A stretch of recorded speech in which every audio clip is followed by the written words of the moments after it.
எனக்கு அடுத்தடுத்து இன்ஃபேக்ட் அதுலேயே எனக்கு ஒரு எக்ஸைட்டிங்காக இருந்துச்சு. ஓகே, இப்போ இந்த காட்சியை வேற எந்த ஆங்கிள்லேருந்து நம்ம பார்க்க போகிறோம் அப்படின்னு. ஏன்னா நிறைய முறை சைடு ஆங்கிள்ஸ் இருந்துச்சு, உள்ளுக்குள்ள க்ளோஸ்அப் இருந்துச்சு, சில முறை திடீர்னு எதிர்பார்க்காத ஒரு விதத்தில் ஒரு பயங்கரமான ஒரு டாப் ஆங்கிள் ஒன்று இருக்கும், ஒரு ஆல்மோஸ்ட் ஒரு அக்கறையே இல்லாத கடவுள் அதை பார்ப்பது போல. இப்போ வந்து இவர் கமல்ஹாசன் சார் வந்து படம் பார்த்தாரு, பார்த்துட்டு ஒரு லெட்டர் எழுதியிருக்காரு.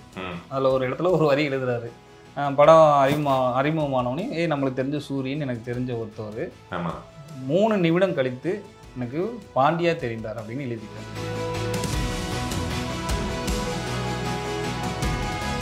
பெர்லின் ஃபிலிம் ஃபெஸ்டிவலில் அப்போ பாண்டிவர் யார் என்னன்னு கேட்குறப்ப அப்போ டேரக்டர் சைட்லேருந்து சொன்னாங்க, ப்ரொடியூசர்ஸ் வந்து ஆல்ரெடி காமெடி ஆக்டர் கிட்டத்தட்ட ஒரு 150 மூவிஸ் இவர் காமெடி பண்ணிக்கிறான்ட்டு எல்லாமே வா ஒரே நேரத்தில்.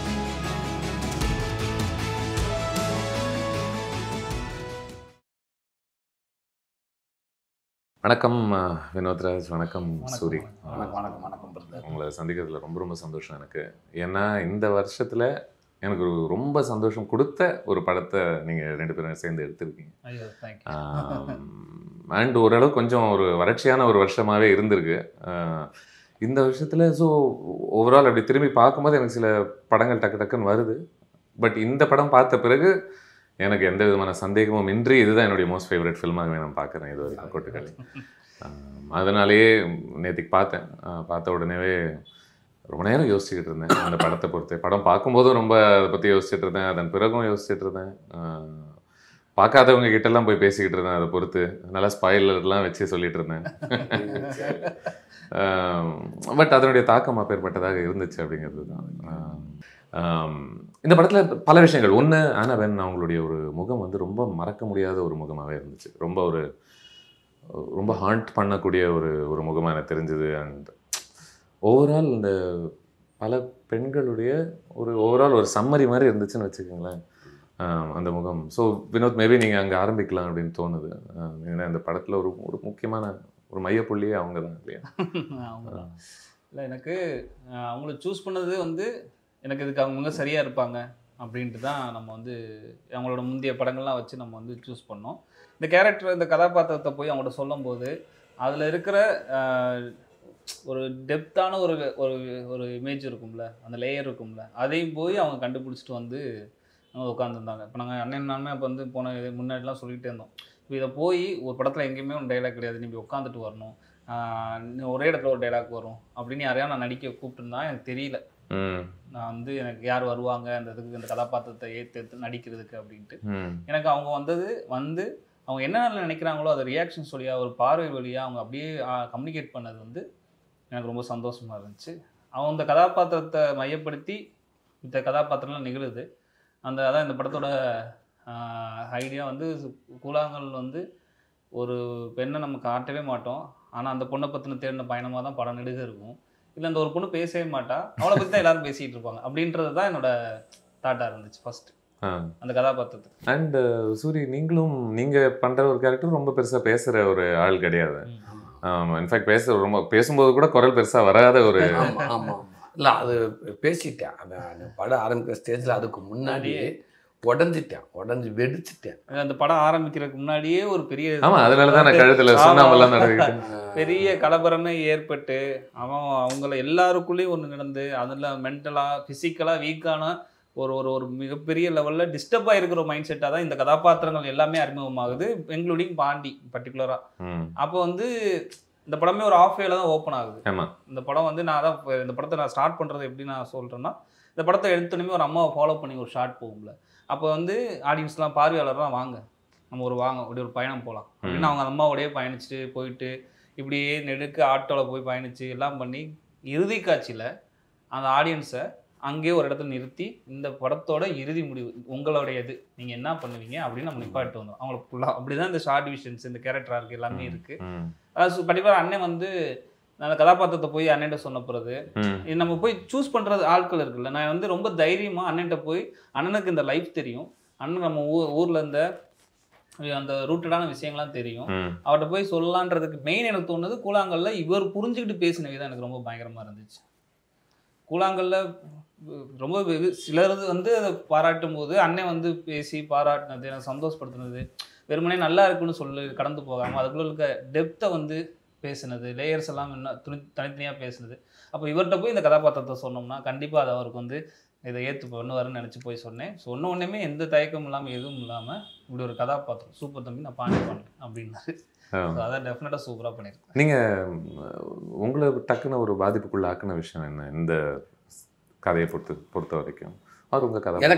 எனக்கு அந்த பாண்டி தான், அந்த பாண்டி கேரக்டர் தான் எனக்கு ரொம்ப பிடிச்சிருந்துச்சு. அவன் தப்பானவன்னு நான் சொல்லிடவும் மாட்டேன். அவன் அவன் இடத்துல இருந்து பார்க்கும்போது சில இதுகள் அவனுக்கு அவன் இந்த சமுதாயத்துக்குள்ளே இந்த சொசைட்டி இதுக்குள்ளே எல்லாமே சொல்லி கொடுத்தது அவன் பார்த்து பழகிருக்காங்க. அவன் பிறந்ததுலேருந்து தனியாக யாருமே இல்லாமல் தனக்குன்னு ஒன்று பழகலாவே அவனை சுற்றி இருக்க மக்கள் அந்த வாழ்வியல் அந்த வாழ்க்கையில் அவன் பழகி கொடுத்தது. ஸோ அதோடு வந்து அவன் ஒரு ஸ்டேஜில் வந்து உன்னை நம்பி இருக்கப்போ ஒரு ஏமாற்றம் இருக்கு இல்லையா? ஒரு சின்ன வயசுலேருந்தே இதுதான் உனக்கு அப்படின்னு நினச்சி அதை அவன் கொண்டு வந்து அதை மனசுக்குள்ளேயே வச்சுருந்து ஒரு நம்பிக்கையோடு இருக்கப்போ அதை தாண்டி அது சுயநலமாக தான் மட்டும் இல்லாமல் மற்றவங்க லைஃப்பும் எப்படி இருக்கும்னு நினச்சி அப்போ கூட அந்த ஒரு கேரக்டர் சொல்லும், நான் அப்போவே சொன்னேன், எவ்வளவோ சொன்னேன், கேட்க மாட்டேன்ட்டு, அப்பயே பிடிச்சி கட்டியிருக்கலாம் அப்படின்னு சொல்கிறப்ப கூட ஏன் உங்களை மாதிரி தக்குரியா இருக்கணுமா? இல்லை, அதான் இது இந்த கதாபாத்திரம் நான் வந்து நல்லவங்க கெட்டவங்க அப்படின்னு யாருமே டிஃபைன் பண்ண முடியாது. வந்து இந்த கதாபாத்திரம் சூழ்நிலை கைதிகள், இந்த சூழல் எப்படிலாம் ஒருத்தவங்களுக்கு இன்ஜெக்ட் பண்ணியிருக்கு, எதெல்லாம் சொல்லிக் கொடுக்கப்பட்டிருக்கு, அந்த உறவுக்குள்ளே ஒருத்தவங்களுக்கு ஏன் இவ்வளோ பெரிய ரோல் கொடுத்துருக்கு, அந்த ரோல் வந்து எவ்வளோ ரெஸ்பான்சிபிலிட்டின்னு ஒருத்தவங்க நினச்சி ஒவ்வொன்றும் பண்ணுறது எல்லாமே இந்த கல்ச்சர் இன்ஃப்ளூயன்ஸ் பண்ண, இந்த பழக்க வழக்கங்கள் இன்ஃப்ளூயன்ஸ் பண்ண ஒரு கதாபாத்திரமாக தான் எல்லா கதாபாத்திரங்களும் இருக்குது. எனக்கு அதை ஒருத்தர் ஏற்று கரெக்டாக பண்ணுறது இருக்குல்ல, அதை நான் சரியாக ப்ரெசென்ட் பண்ணுறேன்றது. என்ன பண்ண சொல்லுங்கள். ஆமாம், கரெக்டு தான். பெரும்பாலான மனிதர்கள் அந்த சூழ்நிலைக்கான கைதிகளாக தான் இருக்காங்க. பட் அதில் சில தனி நபர்கள் அதையும் மீறி அவங்களால வெளியே வர முடியுது. ஏதோ ஒரு விஷயம் அவங்கள பாதிக்குது, ஏதோ ஒரு விதத்தில் ஒரு சென்சிட்டிவாக அவங்க அதை அணுக ஆரம்பிக்கிறாங்க, ஏதோ தப்பா நடக்குது அப்படின்ற ஒரு இன்ஸ்டிங்க்ட் சில பேருக்கு மட்டும். அதுதான் வந்து அதுதான் இப்போ எக்ஸாக்டா நீங்க என்ன சொல்றீங்களோ நான் ப்ராகசிவ்னு எதிர்பார்க்குறேன். இப்போ நான் அந்த ஊர்ல இருந்தேன், அந்த ஆட்டோல உட்காந்து வந்து சின்ன பையன் நான் தான், ஓகேங்களா? இப்போ அந்த சின்ன பையன் தான் எல்லாருமே, அந்த சின்ன பையன் தான் அவரோட கதாபாத்திரத்தோட ஒரு சின்ன வயசுல அந்த பையன் அப்படிதான் இருந்தான். எக்ஸாக்டா அதுதான் இவரோட பாண்டியோட ரிசம்பளன்ஸ் தான் சைல்ட்ஹுட். அந்த சின்ன பையன், அந்த பையன் அவன் வந்து பார்த்தீங்கன்னா இது எதுவுமே அவனுக்கு தெரியாது, அவன் மட்டும் ஒரு உலகத்தில் வாழ்ந்துகிட்டே இருப்பான், அவன் குழந்தையாகவே இருப்பான். வளர இவங்களெல்லாம் சேர்ந்து இன்ஃப்ளூயன்ஸ் பண்ணுறது, அவனுக்கு கொடுக்குற இம்பார்ட்டன்ஸு, இங்கே அவன் மேலே திணிக்க போடுற இதெல்லாம் தான் மாறுது. இந்த பயணத்தின் வழியாக நம்ம என்ன சொல்கிறோம்னா, ஒருத்தன் ப்ராகசிவ் ஆகிறதுக்கான இடத்தையும் அந்த வாய்ப்பையும் அந்த கேரக்டர் விட்டு கொடுக்குறோம். அவன் யோசிக்கட்டும், அவன் திங்க் பண்ணட்டும், நல்லதோ கெட்டதோ அவன் வந்து இது பண்ணட்டும் அப்படின்னு சொல்லி விட்டு கொடுக்குறோம். அதுதான் இந்த படத்தோட ஜேர்னி. உங்களுடைய அந்த முதல் வன்முறை காட்சியில் அது ப்ராபப்ளி நான் பார்த்த பல ஹாரர் சினிமாவை விட எனக்கு ரொம்ப என்னை பயமுறுத்தின ஒரு காட்சி தான். ரொம்ப ஆடி போயிட்டேன் அதை பார்க்கும்போது. அந்த நிஜமாவே வாயை பிளந்துட்டு தான் பார்த்துட்டு தான் எப்பா நல்ல எனக்கே மிகப்பெரிய கடினமாக இருந்துச்சு அந்த அந்த சீன் எடுத்து முடிச்சோன்னு. என்ன இது கதை சொல்கிற விதம் தான், இது நடிப்பு தான், பட் நம்ம நடித்த மாதிரில ரியலாக ஆனோமா நம்ம எங்கேயாவது நம்ம எனக்கு ஒன்றும் புரியல. ஐயோ ஒன்றும் சொல்லப்போனால் இப்படி பண்ணிட்டோமேன்ற மாதிரி எனக்கு ரொம்ப வேதனையாக கூட இருந்துச்சு. கட்டு சொன்னதுக்கப்புறம் கூட ஐயோ நம்ம இந்த மாதிரி இது பண்ணிப்போம். ஆனால் அதுதான் காட்சி அமைப்பும் கூட. அங்கே நான் ஏதாவது எமோஷனில் இல்லை சும்மா நான் வேறு மாதிரி பறவையில் நான் அங்கே இன்னும் கொஞ்சம் அடக்கி வச்சுருந்தேன்னா அது நான் அந்த கதைக்கு துரோகம் பண்ணுற மாதிரி. கண்டிப்பாக அவர் மெனக்கிட்டு அவர் சைடில் தடுக்க வர்றவங்கலாம் நல்லா வாங்குவாங்க. எல்லா ஓப்பனஸில் போனால் அது அவங்கள விட எனக்கு தான் பெயின் ஜாஸ்தி. கட்டுசுன்னு ஓரமாக போய் உட்காந்துருவேன். இந்த நமக்கு இன்னொன்று இந்த வாய்ஸையும் நான் ஃபாலோ பண்ண வேண்டியதாக இருக்குது. ஆமாம். அப்புறம் எல்லாத்துக்கும் நான் ஒரு அங்கே பார்த்துக்கிட்டு நீங்கள் ஒவ்வொருத்தருக்கும் நான் பதில் சொல்லுவேன். நீ என்ன தப்புன்ன, நீ என்ன பண்ண, முந்தைய சீன் அவள் அங்கேயே அவள் நேரம் லேட்டாக நின்னா, யாருக்காக நீ வேண்டுன. ஆனால் உண்மை சொல்லப்போனால் எனக்கு அதை பார்க்குறப்ப எனக்கு சத்தியமாக நடிப்பாகவே இல்லை. எனக்கு நான் ரியலாகவே எனக்கு இதுதான்டா நீன்னு சொன்னதுக்கப்புறம் நான் ரியலாகவே நான் பாண்டி ஆனேன். ஏன் நடக்குது இதெல்லாம்? நீங்கள் தானே சொன்னீங்க, நீங்கள் சொல்லிக் கொடுத்தாலும் நான் வளர்ந்தேன், எனக்குன்னு ஒன்று தானே அது. எங்கடா விட்டீங்க? எத்தனை பேர் என்னடா பண்ணீங்க? உங்களை நம்பி தாண்டா எங்கேயோ இருக்கேன் நான். என்னடா பண்ணீங்க?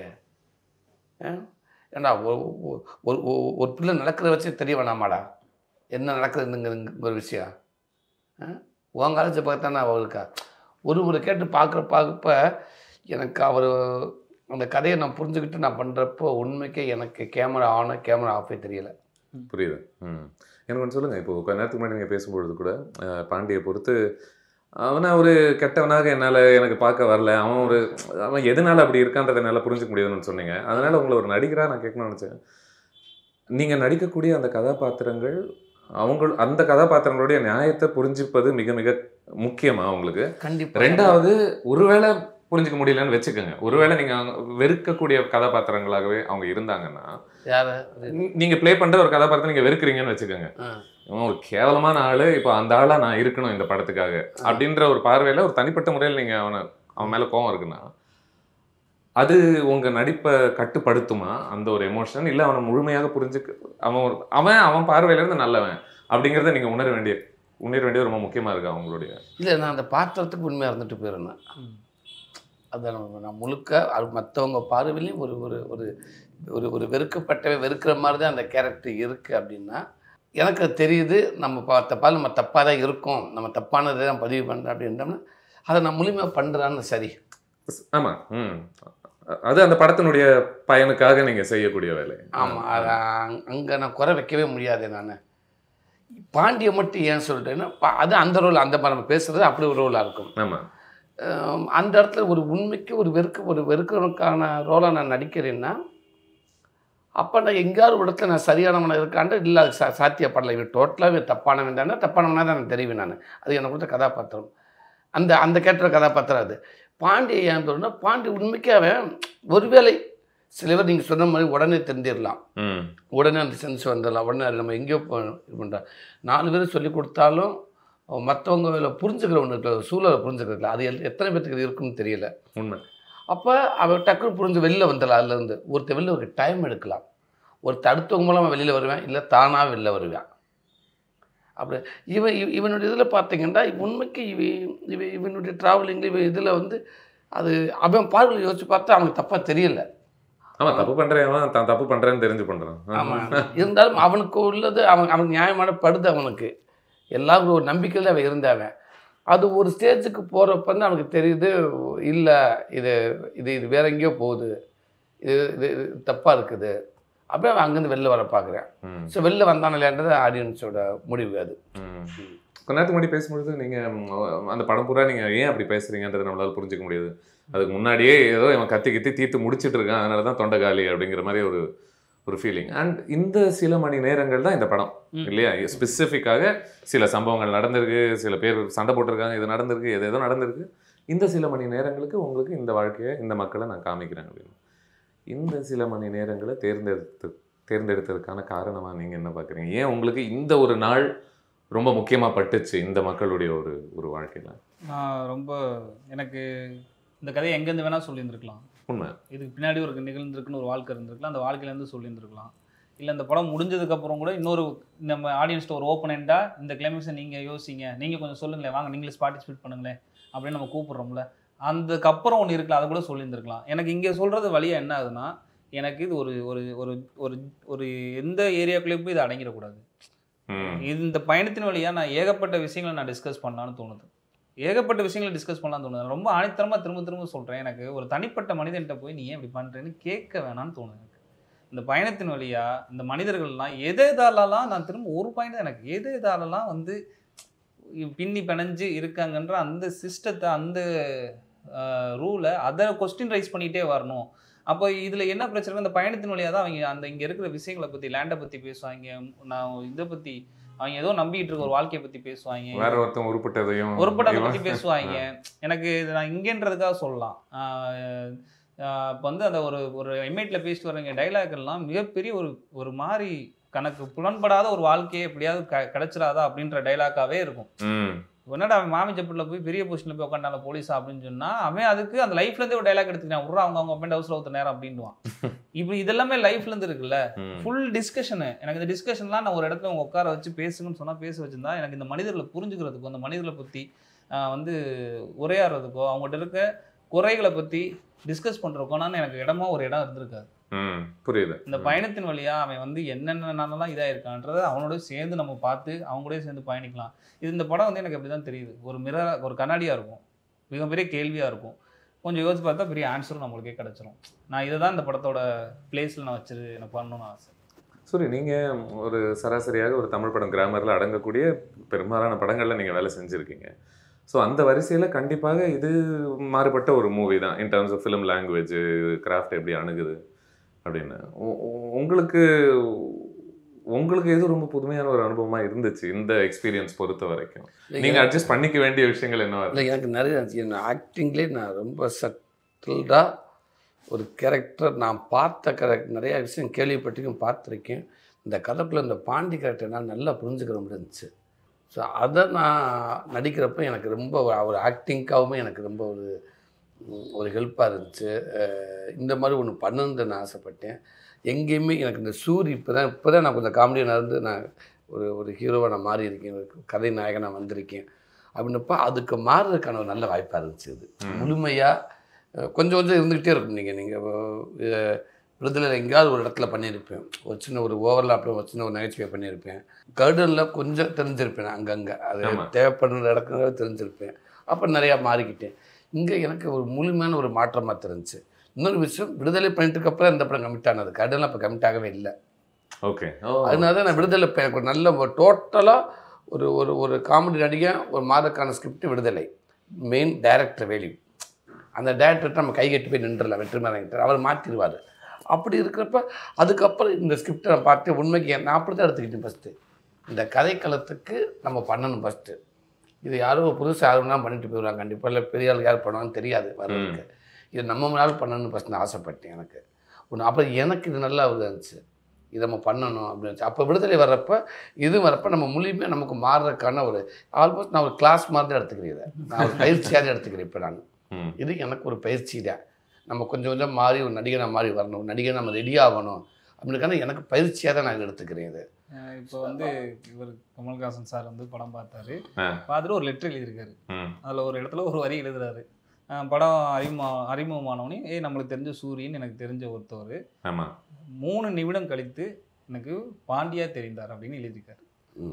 Very true. அது எனக்கு ரொம்ப அது இப்போ இவங்க இவங்களுக்கு இவங்ககிட்ட நான் என்ன எதிர்பார்க்குறேன்னா, எனக்கு என் மக்கள் என் குடும்பத்தில் இருக்கவங்க பண்ணிட்டாங்க, அவங்களுக்கு ரிஹர்சல் கொடுத்து எல்லாம் பண்ணி அவங்க இருக்கிறவங்கள அப்படியே நான் ப்ரொஜெக்டில் ப்ரெசென்ட் பண்ணிட்டேன்.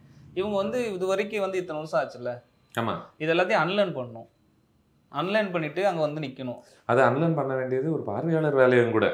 ஏன்னா நான் இந்த படம் பார்க்கும்போது உங்களை பெரும்பாலும் படங்கள்ல ஒரு பிடித்த மனிதராகவே பார்த்து பழகிட்டோம் எங்களுக்கும்ல. ஸோ சட்டுன்னு உங்களை பார்த்தா நல்ல மனுஷனாக தான் இருப்பார் போல இருக்குன்ட்டு ஆட்டோமேட்டிக்காக அது என்னுடைய ஒரு பயசும் வருது இல்லை அந்த கதைக்குள்ள. ஸோ அந்த முதல் அனுபவம் ரொம்ப கொடூரமான ஒரு அனுபவம் வரும்போது தான் அங்கே ஓஹோ ஓகே அப்படின்ற நமக்கே அது ஒரு இவர் நம்ம எது சூரிய கிடையாது அப்படின்ற ஒரு விஷயம் இருக்கு. இன்னொன்று அந்த லைவ் சிங் வேறு, அது வரைக்கும் நான் பண்ணதே கிடையாது. நம்ம டப்பிங் எனக்கு சினிமாவில் பிடிச்ச ஏரியா டப்பிங். விளையாடுவேங்க, அது எனக்கு ரொம்ப பிடிக்கும். என்ன வேணாலும் போய் மாற்றிக்கிடுவேன். ஒரு படத்தை நடித்து முடிச்சுட்டு அந்த படம் போஸ்ட் ப்ரொடக்ஷன் போய் சென்சார்லாம் போகிற ஸ்டேஜில் கூட வேறு ஒரு ஷூட்டிங்கில் போயிட்டு டக்குன்னு ஒரு பஞ்சு தோணும் எனக்கு, அந்த இடத்துல பஞ்சு போகலான்ட்டு. திருப்பி டேரக்டர் பேச, அண்ணே சூரிய மிக்சிங் போயிட்டுருக்கு, அண்ணே பரவாயில்ல ப்ளீஸ்ண்ணே நான் வரேன்னு நினச்சி அங்கே ஒரு பஞ்சு போட்டு போயிடுவேன். அந்த பஞ்சு தியேட்டரே வெடிக்கும். அதை பாட்டு நிறைய டேரக்டர் சொல்லியிருக்காங்க, அப்பா லாஸ்ட் நேரத்தில் ஒரு சின்னது ஒன்று பண்ணிட்டு போனாப்லான்னு. இங்கே வாய்ப்பே இல்லைல்ல, இங்கே இல்லை. அப்போ ப்ளஸ் கேரக்டர் அங்கே நம்ம இருக்கா, அந்த கேரக்டரை பாண்டின்னு ஒரு கேரக்டரு ப்ளஸ் இந்த வாய்ஸ் வேறு ஒன்று லைவ் சிங். உண்மைக்கு எனக்கு சேலஞ்சிங்காக தான் இருந்துச்சு. 3மே ஒரு காமெடியிலேருந்து நான் மாறி வர்றதுக்கு எனக்கு ஒரு நல்ல கிளாஸ், இது பயிற்சி சொல்லுவாங்கள்ல, ஒரு 4 கிளாஸ் இருக்குது, செக் போஸ்ட் இருக்குன்னா இதெல்லாம் கடந்து போயிடலாம், ஆனால் இது பெரிய இது உனக்கு அப்படின்ற மாதிரி எனக்கு ஒன்று படிச்சு ரைட்டு இது பெருசு, அடுத்து இதில் ட்ரை பண்ணுவான். ஏன்னா இவர் மாரி செல்வராஜ் பேசிட்டு இருக்கும்போது கூட மாமன்னன் பொறுத்து வடிவேல் அவர்களை அவர் பயன்படுத்தின விதம்னு பேசும்போது கமெடியன்ஸ் அப்படின்னு சொல்லும் பொழுது அவங்க சர்டன் பாடி லாங்குவேஜுக்கு ஏற்கனவே அவங்க பழகியிருப்பாங்க. அதிலிருந்து அவங்கள மாற்றி அமைக்கிறது ரொம்ப ரொம்ப ஒரு கடினமான ஒரு வேலை. ஏன்னா அவங்க உடல் மொழியே ஆல்ரெடி நிறைய பழக்கப்பட்டிருப்பாங்க நிறைய விஷயங்களுக்கு அப்படின்னு சொல்லிட்டு இருந்தாங்க. அதனால தான் எனக்கு ரொம்ப ஆச்சரியமாக இருந்த ஒரு விஷயம் இதில் அதற்கான கொஞ்சம் கூட ஒரு எவிடன்ஸ் கொஞ்சம் கூட தெரியல. இந்த படத்தில் இவர் இதுக்கு முன்னாடி நிறைய காமெடி ரோல்ஸ்லாம் பண்ணுவாரா, நம்பவே முடியலையன்ற மாதிரி தான் இருந்துச்சு. அதை கூட எனக்கு ஒரு பெர்லின் ஃபிலிம் ஃபெஸ்டிவலில் அப்போ கூட ஆக்டர் சூரி இந்த மாதிரி படம் முடிஞ்சு வரப்போ பாண்டியை நிறையா கிளாப் பண்ணாங்க. பாண்டியை பற்றி நல்லா பேசினாங்க. அப்போ பாண்டி வர யார் என்னன்னு கேட்குறப்ப அப்போ டேரக்டர் சைட்லேருந்து சொன்னாங்க, ப்ரொடியூசர்ஸ் வந்து ஆல்ரெடி காமெடி ஆக்டர் கிட்டத்தட்ட ஒரு 150 மூவிஸ் இவர் காமெடி பண்ணிக்கிறான்ட்டு எல்லாமே ஒரே எல்லாமே ரியாக்ட் பண்ணாங்க. அப்படியே காமெடி ஆக்டர் இது வந்து இல்ல இதெல்லாம் நீங்க காமெடியெல்லாம் அவங்க பண்ணிருக்க மாட்டாங்க அப்படின்னு. அதான் நான் இப்படி பார்த்துட்டு இல்லையே. இல்ல படம் முடிச்சுட்டு அங்க சில பேர் வந்து விஷ் பண்ண வருவாங்கல்ல. ஆமா புரியுது. கொஞ்சம் வர்ற கொஞ்சம் லைட் ஒரு மாதிரி பயந்துட்டாங்க. நிறைய பேர் ஓ வெளில தெரியல அப்பதான் சொல்லுவாங்க, இல்லை அவர்கிட்ட ஒரு பயமா இல்லை. நான் தான் சொன்னேனே இன்னைக்கு பார்த்த உடனே. இந்த வினோத், நீங்கள் வந்து you're trying to create something new. அதுதான் உண்மை. இங்கே ஒரு சராசரி சினிமா பார்த்து பழக்கப்பட்ட மக்களுக்கு நீங்கள் கொடுக்கக்கூடிய ஒரு அனுபவம் வந்து ரொம்ப ரொம்ப புதுமையான ஒரு அனுபவமாக இருக்குது. இதில் உங்களுக்கு சந்தேகங்கள் வர வைக்கும்படியான ஒரு ரெஸ்பான்சஸ் இருந்ததா? கூழாங்கல் பொறுத்த வரைக்குமாக இருக்கட்டும், இல்லை இந்த படம் நீங்கள் எடுக்கும்போதாக இருக்கட்டும், இவங்களுக்கு அந்த பொறுமை இருக்கா அப்படின்ற ஒரு கேள்வி ஒன்று இருக்குல்ல. எனக்கு உண்மையை கேட்டிங்கன்னா இந்த படத்தில் தேவைப்படலை. ஏன்னா ரொம்ப அர்ஜென்ட்டான ஒரு ஃபில்மாகவே இருந்துச்சு. அவசரமாக ஒவ்வொரு மோமெண்ட்டும் ரொம்ப முக்கியமான மோமெண்ட்டாகவே இருந்துச்சு. பட் இந்த கிராமருக்கு பழக்கப்படாதவங்களுக்கு இவங்க நடந்து வீட்டு வரைக்கும் போகிறத நான் பார்க்கணுமா அப்படின்ற ஒரு சென்ஸ் இருக்கிற மக்களுக்கு நீங்கள் என்ன சொல்லணும்னு நினைப்பீங்க? லைக் அவங்களை எப்படி பழக்கப்படுத்துறது? இல்லை அது நான் வந்து என்ன சொல்கிறேன்னா, கூழாங்கல்லும் சரி கொட்டுக்காலையும் சரி, இது மக்களுக்கு தெரியாத கதைலாம் கிடையாது. மக்களுக்கு தெரிஞ்ச கதை, அவங்க அன்றாடம் பார்த்துட்டு இருக்க கதை பயந்துப்பாங்க. உறவுகளை பற்றி மக்களுக்கு தெரியதான் செய்யும். இதில் இருக்க கதாபாத்திரங்களும் நம்ம வில்லேஜில் ரூட்டடாக இது வந்து எடுத்து வருது. வில்லேஜ்லேருந்து வராதவங்க யாருமே கிடையாது. அப்போ என் கதை பழைய கதை, என்னோட கிராஃப்ட் தான் புதுசு. நான் அவங்களை எடுத்து நான் வந்து ப்ரெசென்ட் பண்ணுற அந்த விசுவலைசேஷன் தான் புதுசு. அப்போ கதை அவங்களுக்கு இப்போ எனக்கு இதில் என்னன்னா, கதை புரிஞ்சா போதும். ஆமாம், இந்த படம் ஏன் இப்படி நீங்கள் மேக் பண்ணியிருக்கீங்க, இப்படி ஏன் வச்சிருக்கீங்கன்றதுனா இதில் உள்ள ஒரு கதை இருக்குல்ல. அந்த கதை ரொம்ப எளிமையான கதை. ஒருத்தவங்களாம் கூப்பிட்டு இப்படி போகிறாங்க. அதில் ஒரு மாமன்ற ஒருத்தர் தான் பாண்டி பண்ணியிருக்காரு. அவங்க இந்த மீனான்ற பொண்ணு அவங்க பண்ணியிருக்காங்க. இப்படி போகிறாங்கப்பா, எதுக்கு போகிறாங்க, இப்படி நடக்குப்பா. கடைசியில் வந்து அவர் ஒரு மாதிரி யோசிச்சிருக்காருப்பா. டக்குனு படத்தை வந்து நம்மகிட்ட போய் முடிச்சு நீ என்ன பண்ணுவா, நீ ஏன் யோசிச்சுக்கோன்னு சொல்லிட்டாங்கப்பான்ற இந்த கதை ரொம்ப எளிமையாக தான் கன்வே ஆகும். நான் பண்ணுற கிராஃப்ட் தான் எனக்கு புதுசாக இருக்குது. இது ஒரு ப்ராக்டிக்ஸ் இப்போ நடந்துக்கிட்டு இருக்கு. நம்ம தொடர்ந்து இந்த மாதிரி இப்போ எனக்கு வேதனையாக தான் இருக்கும். எனக்கு இருக்கும், அண்ணனுக்கும் இருக்கும். என்னன்னா நாங்கள் அதை பேசியிருக்கோம், தனியாகவே பேசியிருக்கோம், ப்ரொடக்ஷன்லேயும் பேசியிருக்கோம். எல்லாரும் இதை கொஞ்சம் இன்னும் கொஞ்சம் இன்டர்வியூலையாவது விளக்கமாக சொல்லிடலாமே. எனக்கு சரி ஓகே சொல்லுவோம் அப்படின்றக்காக தான் அந்த கிளைமேக்ஸ் வந்து ஓப்பனன்ட்டு.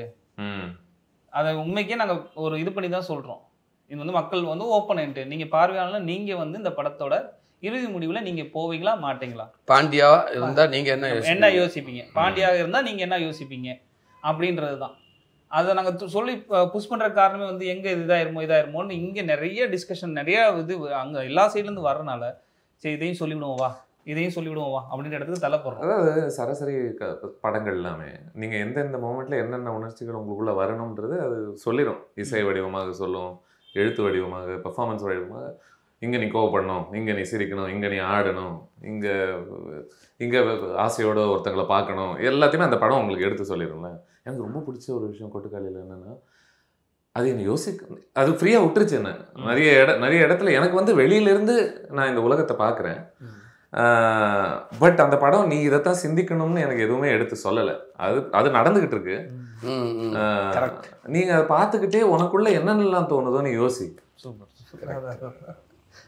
அப்படிங்கிறது அந்த ஒரு உணர்ச்சி எனக்கு ரொம்ப புதுமையான ஒரு ஃபீலிங்காக இருந்துச்சு. என்னென்னோ யோசிச்சுட்டு இருந்தேன் பார்த்துக்கிட்டே திடீர்னு அழுக வந்துருச்சு.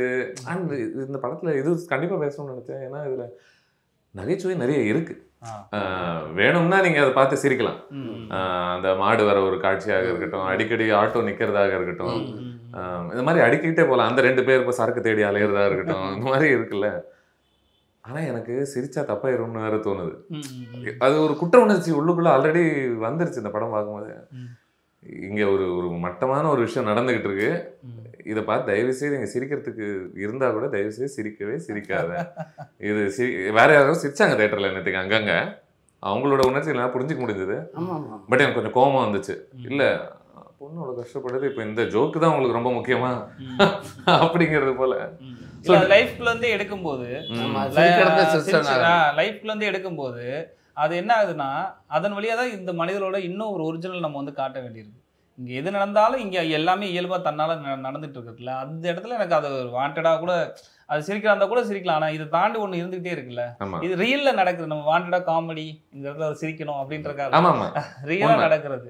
நான் அந்த ஒர்க்கை இப்போ நீங்கள் சொன்னீங்களே, எனக்கு நிறையா விஷயம் தோணுச்சு, ஃபீல் பண்ணுது. நான் உண்மைக்கே இந்த படத்தை எப்படி பார்க்குறேன்னா, இந்த படத்தை ஒரு பகுதியை வந்து நாங்கள் எடுத்து வச்சிட்டோம். இது 2வது பகுதி உங்கள்கிட்ட தான் இருக்குது. முழுமை பெற வேண்டியது பார்வையாளர் கையில். நாங்கள் ஒரு பகுதி எடுத்து ஒரு இடத்துக்கு கொண்டாந்து வச்சுட்டோம். இது பார்வையாளர் நீங்கள் பார்த்து இந்த படத்தை முழுமை பெற வேண்டியது எப்பயுமே ஒரு ஆர்டிஸ்ட் கிட்ட, ஒரு ஆடியன்ஸ் கிட்ட இருக்குல்ல. ஒரு ஆர்டிஸ்ட் ஒரு இடத்துல வேலை செஞ்சுட்டு இருந்து ஒரு இடத்துக்கு கொண்டாடுறோம், ஒரு ஆடியன்ஸு வா அப்படின்னு சொல்லி கூட்டி போகிறது இருக்குல்ல, அது இந்த படத்தில் நிகழணும்னு ஆசைப்படுறோம். அதான் நம்ம ஜென்ரலாகவே சொல்கிற ஒரு விஷயம் வந்து, ஒரு படம் வெளியே வந்த பிறகு எல்லார் கண்லேயுமே அந்த படம் வெவ்வேறு தோரணைகள் தெரியும். அது வேற வேற படமாக மாறிடுது எடுத்த பிறகு. ஸோ நீங்கள் அந்த கடைசி காட்சி கூட ஒருத்தர் எப்படி வேணால் யோசிச்சுக்கலாம். எனக்கு எப்படி தோணுச்சுன்னா, இன்ஃபேக்ட் பாண்டி என்ன பண்ணணும் அப்படிங்கிறத விட, உனக்குள்ள ஒரு பாண்டி இருப்பான்ல, எல்லாருக்குள்ளேயும் ஒரு பாண்டி ஏதோ ஒரு நீ அடக்கி வச்சிருப்ப, அமுக்கி வச்சிருப்ப, ஆர் பயங்கரமாக டான்ஸ் ஆடிக்கிட்டு இருக்கோம் அந்த பாண்டி, என்ன வேணா இருந்துட்டு போட்டோம். அது மறுபடியும் என்ன சொல்றது, ஒரு குற்ற உணர்ச்சி தான் எனக்குள்ள. நம்ம முழுமையாக கடந்து வந்துட்டோமா அந்த பாண்டி ஃபேஸை அப்படின்ற ஒரு விஷயம் இருக்குல்ல. லைக் அதான் சொல்கிறேனே, நிறைய யோசிக்க வச்ச கேமரா ஆங்கிள்ஸ் நீங்கள் நிறைய யூஸ் பண்ண ஒரு விதம் அந்த ஃபிலிமில் எனக்கு அடுத்தடுத்து இன்ஃபேக்ட் அதுலேயே எனக்கு ஒரு எக்ஸைட்டிங்காக இருந்துச்சு. ஓகே, இப்போ இந்த காட்சியை வேற எந்த ஆங்கிள்லேருந்து நம்ம பார்க்க போகிறோம் அப்படின்னு. ஏன்னா நிறைய முறை சைடு ஆங்கிள்ஸ் இருந்துச்சு, உள்ளுக்குள்ளே க்ளோஸ்அப் இருந்துச்சு, சில முறை திடீர்னு எதிர்பார்க்காத ஒரு விதத்தில் ஒரு பயங்கரமான ஒரு டாப் ஆங்கிள் ஒன்று இருக்கும், அதெல்லாம் அப்படியே கடந்துகிட்டு இருக்கும். ஒரு ஆல்மோஸ்ட் ஒரு அக்கறையே இல்லாத கடவுள் அதை பார்ப்பது போல அப்படின்ற ஒரு ஃபீலிங். அந்த குட்டி பையனோட இன்னசென்ஸ் எனக்கு தெரிஞ்சு மை ஃபேவரட் சீன் இந்த மொத்த படத்துல. நிறைய இருந்துச்சு. ஆனா அந்த ஒரே ஒரு மோமெண்ட்ல நீங்க அடிச்சு கிடிச்சு முடிச்ச பிறகு அவங்க ரொம்ப கதி கலங்கி கண்ணு தேங்கி அப்படி உட்காந்துட்டு இருக்கும் பொழுது திரும்பி பார்த்தா அவன் கண்ணும் ஃபுல்லா தேங்கிட்டு இருக்கும்போது அந்த 2 பேருக்குள்ள ஒரு சின்ன சிரிப்பு, ஒரு குட்டி ஓரத்துல ஒரு இன்னசென்ஸ் ஒன்று வரும்ல. ஐயோ, ஃபுல்லா ஆல்மோஸ்ட் கண்ணு தேங்க அதை பார்த்துக்கிட்டே இருக்கும்போது எனக்கு அப்படியே உள்ளுக்குள்ளேருந்து ஒரு பெரிய அன்பு ஒன்று ஃபீல் ஆச்சு அந்த 2 பாவப்பட்ட ஜீவன்களுக்காக அப்படின்றது போல. அந்த ஒரு கதாபாத்திரத்தை பத்தி அந்த பையன் ஏன் அந்த பையன் அங்க ரொம்ப முக்கியமாகிறான்? ரொம்ப ரொம்ப முக்கியம். முதல்ல இந்த படத்துல இவ்வளோ கூட்டங்கள் வர்றதுக்கான காரணம் இது ஒரு மாப் மென்டாலிட்டி ஸ்டோரி.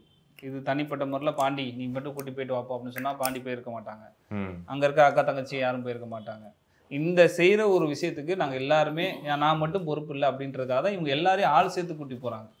ஓகேங்களா? அப்போ வந்து அந்த சின்ன பையன் கதாபாத்திரம் எதுக்குன்னா, எனக்கு இது போல தான் நான் ஒரு நாள் பயணிச்சிருக்கேன், இது போல தான் பாண்டியோட ரிசம்பன்ஸ் தான் அது.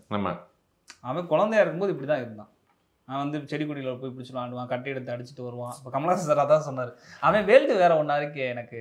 ஆமாம், அவன மாதிரி தான் நம்ம எல்லாருமே இருந்தோம் அப்படின்னு இப்போ அதான் சொன்னார் எனக்கு. அது அந்த அவனோட கேரக்டர் மட்டுமே எனக்கு ரொம்ப ரொம்ப இந்த உலகத்தில் அந்த உலகத்தில் எனக்கு பிடிச்ச கதாபாத்திரம் அவன். அதான் பல ஹாரர் இருக்கக்கூடிய இந்த படத்தில் இன்னொரு ஒரு பெரிய ஹாரர் என்னன்னா, இவன் வருங்காலத்துல பாண்டி போல ஒரு ஆளாக மாறுறதுக்கான எல்லா வாய்ப்புகளும் உண்டு அப்படின்றது எவ்வளவு ஒரு பயம் கொடுக்கக்கூடிய ஒரு தாட் இல்ல அது. ஆமா, இதை பார்த்து வளர்ற உடனே இவன் ஆக்கிடுவாங்கல்ல அப்படின்றது. ஆமா, இப்ப இதை பார்த்து வளர வேற என்னவா மாறுவான்? அதுதான் பாண்டியோட ரிசம்பிளன்ஸ். சின்ன வயசு போசன் சொல்றதுன்னா அதுக்கு தான் காரணம்.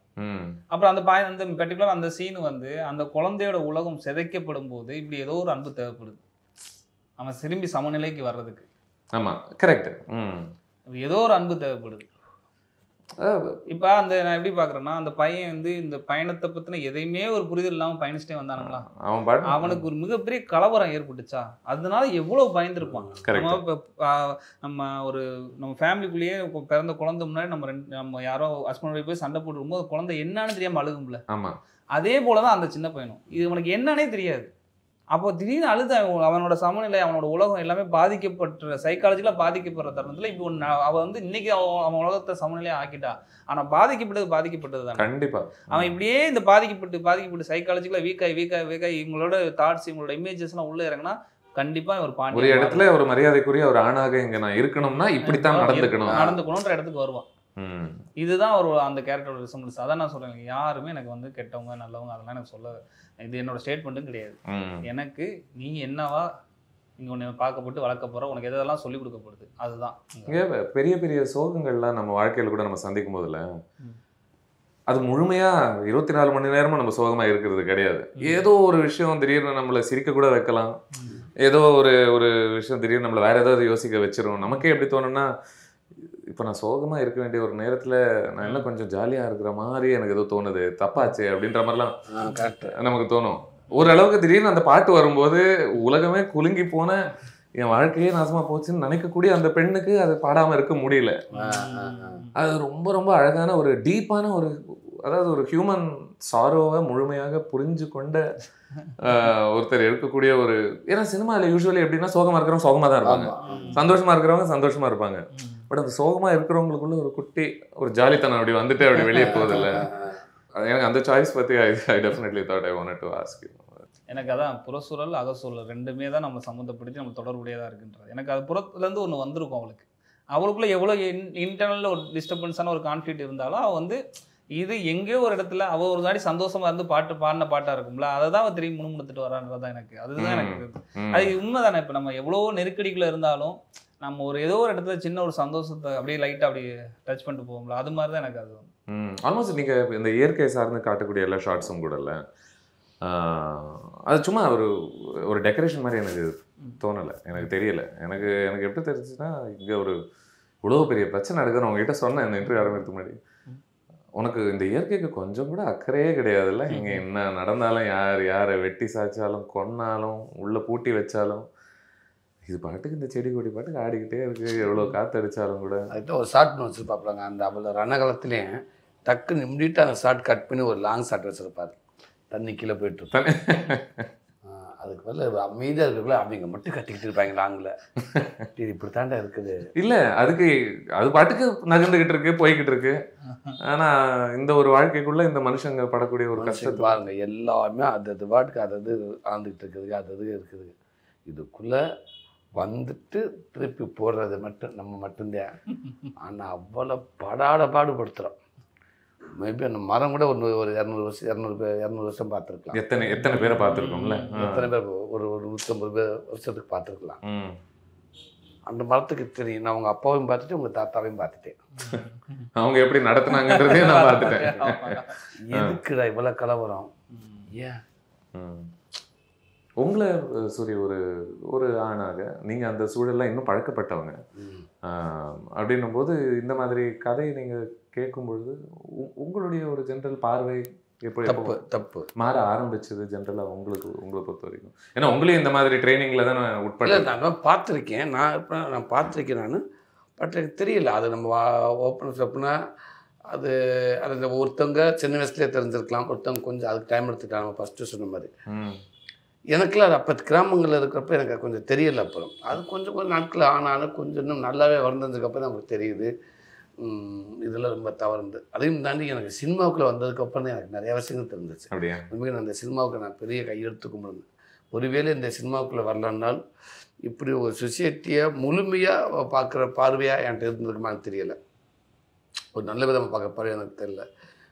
நீங்கள் பழகக்கூடிய மக்களும் அவங்க கூட ஆமாம் இல்லை அதுக்காக எல்லாமே இருந்துட மாட்டாங்க. அப்படி பார்த்தா இப்போ நம்ம மட்டும் நம்ம கற்றுக்கிட்டோம். இப்போ என் கூட பிறந்தவங்க 5 பேர் ஊரில் தானே இருக்காங்க. ஆமாம். ஸோ நம்ம குடும்பங்கள் நிறையா பேருக்கு அன்றைக்கி அவங்க நல்ல விதமாக தானே இருக்காங்க. புரியுது. ஆமாம்மா, அதுக்குன்னு இருக்கிறவங்க எல்லாருமே எதுன்னு யாரும் சொல்லல. பட் ஐம் சேயிங் பார்த்த விதமும் வளர்ந்த விதம் தான். வளர்ந்து நிறைய விஷயங்கள் இருக்குது. அதை பார்த்துட்டு இப்போ இந்த குழந்தை பார்த்துட்டு எப்படி வளரான்னு தெரியாது. இதை புரிஞ்சுக்கிட்டு அவன் பாண்டியாக வர்றானா இல்லை பாண்டி மாதிரி இருக்கக்கூடாதுன்னு நினச்சி வரானான்னு தெரியாது. பாண்டி மாதிரி இருக்கக்கூடாதுன்னு வந்துட்டானா சந்தோஷம் தான். இல்லை வந்துட்டு எங்கேயோ ஒரு இடத்துல மாறினானா சந்தோஷம் தான். அப்படியே வந்து இருந்துட்டான்றதான் தவறு. உங்களுடைய டைரக்ஷன் இவருக்கு என்னவா இருந்துச்சு இந்த சின்ன சின்ன மூமெண்ட்ஸில்? அதாவது உங்கள் 2 பேர் கண்ணும் அப்பப்போ மீட் ஆகும், 1 2 3 முறை. ஆல்மோஸ்ட் ஒரு கண்ணில் ஒரு யுத்தம் மாதிரி ஒன்று நடந்துகிட்டு இருக்கும் உங்களுக்கும் ஆனபென் அவங்களுடைய ஒரு கேரக்டருக்குமே. முதல் முறை பார்க்கும்போது நான் என்ன நினச்சேன், ஓ சரி இவருக்கு ஏதோ உண்மையாகவே பயங்கரமான ஒரு லவ் இருக்குது போல இருக்குது, இந்த பொண்ணு மேலே ஏதோ ஒரு ஆசை ஒன்று இருக்குது போல இருக்குன்னு. பட் போக போக தெளிவான ஒரு விஷயம் வந்து இவருக்கு ஐ கான்டாக்ட் வச்சா கூட பிடிக்கல. எவ்வளோ தைரியமாக இருந்தால் நீ என் கண்ணுக்குள்ளேயே நீ இப்படி முறைச்சி பார்ப்ப. அதை எனக்கு அதை இப்போ எவ்வளோ வீரனாக இருந்தாலும் ஒரு இடத்துல ஒன்று அவன் அவளுக்கு ஒன்று பண்ணணும், எனக்கு அப்படி ஒன்று பண்ணிட்டே எனக்குன்ற அவள் எங்களுக்குன்ற அவளுக்கு இன்னும் அதிகம் இல்லையா? எங்கள் வீட்டுக்குள்ளே வந்துட்டு இப்படி இன்னும் அவள் கூடுதலாக ஆண்டியோட கதாபாத்திரத்துக்கு அந்த மாதிரி ஒரு விஷயத்த வந்து ஃபேஸ் பண்ணுறதுக்கான ஒரு இப்போ இந்த பயணத்தில் நான் ஒன்று சொல்லுவேன், இந்த பயணத்தில் விருப்பப்பட்டு வர்றாங்களா விருப்பப்பட்டு வரலையா அப்படின்லாம் தெரியல, எல்லாரும் போகிறாங்க போகலாம் அப்படின்ற இடத்துல தான் இங்கே அப்போ பாருங்க பெரியப்பா கூப்பிட்றான் வர்றேன், வந்து அவன் இந்த முடிவெடுத்து வரவே இல்லை. இது ஒரு குழப்பமான ஒரு மனநிலை தான். அந்த குழப்பமான மனநிலை இதுக்கு ரொம்ப ரொம்ப ஒரு மாதிரி இது என்ன பண்ணிட்டு இருக்கோன்ற மனநிலையில் பயணிக்கிறது தான். ஒரு அதான் இவர் சொல்கிற மாதிரி அந்த பொண்ணோட ரொம்ப இயற்கையாக வந்து ஒரு நியாயம் இருக்குல்ல, இயற்கையாக வந்த ஒரு தாட் இருக்குல்ல, அது எல்லாமே எங்களுக்கு தெரியும். அதை எப்படி அண்டர்ஸ்டாண்ட் பண்ணிக்கிறதுன்றது இந்த உறவுகள்கிட்டயோ யார்ட்டையும், இந்த உறவுகள் இவங்ககிட்டயோ யார்ட்டையுமே அதை போர்ட்ரே பண்ணல. அதுக்கான வெளிப்பாடாக தான் இருக்காங்க. ஒரு மிகப்பெரிய குழப்பத்தோட தான் இந்த கதாபாத்திரம் பயணிக்குது. மிகப்பெரிய ஏன் அவன் ஃபேஸ் பண்ணணும் தான் நிற்கிறான், அவன் டிஸ்கஸ் பண்ணணும் தான் நிற்கிறான். இவங்களுக்கு இது என்ன பண்றது ஏது பண்றதுன்றது தெரியல. இவங்க பாண்டியும் கன்வின்ஸ் பண்ண வேண்டியிருக்கு. பாண்டியும் கன்வின்ஸ் பண்ண, அதாவது அத்தனை பேரு வளர்ந்தவங்க, இவங்க தான் வளர்த்தாங்க, குடும்பங்கள் வச்சிருக்கு நடத்துறவங்க, வேலை செய்யறவங்க, இவங்க எல்லாருமே ஏதோ பேய் போந்துருச்சு, பேயை ஓட்டினா சரியா போயிடும்னு நினைக்கக்கூடிய ஒரு மனநிலை ஒண்ணு இருக்குல்ல. அப்போ மூட நம்பிக்கை அதுதான் அது அவங்களோட. அப்ப எந்த அளவுக்கு நீங்க அந்த நிஜத்தை கொஞ்சம் கூட சந்திக்க நீங்க தயாராகவே இல்லை, நீங்க ரெடியாவே இல்லை. அப்போ அவங்களுக்கு அந்த சிந்தனை சொந்தமாக வந்திருக்க கூடும் அப்படின்ற அதை நீங்க அக்செப்ட் பண்ண மாட்டீங்க இல்லையா. +2 நிறுத்திக்கணும், படிக்க வச்சதுதான் தப்பு அப்படின்னா அந்த படிப்பின் வழியாக அவங்களுக்கு ஒரு ஓப்பன் அப் ஆகுது. அந்த அந்த கோழி காலில இருந்து அந்த வெயிட்டை தூக்கி எரிஞ்சு ஓட முயற்சி பண்றது போல அந்த கோழி ஒரு மெட்டஃபோர் தான் இல்லையா. படம் முழுக்க வந்து அதை நம்ம ஒரு பெரிய மெட்டஃபோராக தான் நம்ம வந்து பயன்படுத்திட்டு வரோம். அதனாலேயே இப்போ இந்த மாதிரியான இதுக்கு போகிறதுக்கு அதான் இப்போ எதுவுமே பிளான் பண்ணி நாங்கள் இப்படி பண்ணணும் அப்படி பண்ணணுன்றக்கா வச்சதில்ல. ஒரு லைஃப் ஒன்று இருக்குது, அங்கே நிகழ்ந்துட்டு இருக்கு, அதுக்குள்ளே இருக்க கதாபாத்திரங்கள்லாம் நாங்கள் வந்து எடுத்து டிஸ்கஸ் பண்ணிட்டு இருக்கோம். அவ்வளோ நாங்கள் பாருங்கள் எவ்வளோ புத்திசாலியாக ஒன்று பண்ணுறோம் அப்படின்றதுலாம் இல்லை. ஒரு லைஃப் இருக்குது, அந்த லைஃப் நம்ம வந்து எடுத்து வச்சு நிறைய ஐரனைஸ் இருந்தது. லைக் ஃபார் எக்ஸாம்பிள் ரொம்ப அதாவது இந்த குடும்பம் சார்ந்தவங்க யாரும் முழுமையாக கெட்டவங்கலாம் கிடையாது. நீங்கள் சொன்னது போல லைக் உங்கள் கண்ணில் ஒரு தூசி வந்துருச்சு அப்படின்னா அத்தனை பேர் அவ்வளோ கஷ்டப்படுறாங்க. ஐயோ எனக்கு வலிக்க கூடாது, நீ மறுபடியும் ஓட்டாத வண்டியை உன் கண்ணில் மறுபடியும் கஷ்டப்படணும். இவ்வளோ பாசம் அவங்களுக்குள்ள இருக்கக்கூடிய மக்கள் இந்த ஒரு அடிப்படையான ஒரு இடத்துல ஒரு பெரிய தமிழ் சினிமா எழுத்தாளர் தமிழ் சினிமா சொல்வார், இங்க இருக்கிற விஷ கிளைகளை பிடிங்கி எடுத்துட்டா நம்மளோட ரொம்ப ஒரு மாதிரி ஒரு பாண்டிங்கான மனிதர்கள் யாருமே இல்லை அப்படின்ட்டு. உறவுக்குள்ள சரி எல்லாத்துக்கும் ஒரு வரதில்லை, அதுக்குள்ள விஷ கிளைகளா உனக்கு திணிக்கப்பட்டிருக்குல்ல, இது உனக்கான ரோடு, நீ இதெல்லாம் அதிகாரம் பண்ணலாம், இதெல்லாம் எடுக்கலாம், நீ இதெல்லாம் உனக்கு ஒன்று இதுன்னு ஒருத்தவங்க வளர்க்கப்படுறது, ஒருத்தவங்கள்ட்ட சொல்லிக் கொடுக்கப்படுறது, இங்கே இருக்க ஆண்கள் பெண்கள் எல்லாத்துக்கும் அது வந்து திணிக்கப்படுறது இருக்குல்ல, இதெல்லாம் தான் எடுத்துட்டா நம்மளோட ரொம்ப பாண்டிங்காக ரொம்ப இதான ஆட்கள். இவர் ரஞ்சித் கூட சொல்லுவார் என்னன்னா, இங்க மட்டும் சில இந்த பிரச்சனைகள்லாம் நம்ம நீக்கிட்டோம்னா நம்மளாம் எவ்வளவு ஜாலியா இருக்கலாம் தெரியுமா அப்படின்னு. கரெக்ட் தான், ஒன்னா சேர்ந்து எல்லாரும் சந்தோஷமா இருக்கிறதுக்கான எல்லாமே இருக்கு இங்க அப்படின்னு. விஷுவலி நான் பார்க்காத நிறைய விஷயங்கள் பார்த்தேன் இந்த ஃபிலிம்ல.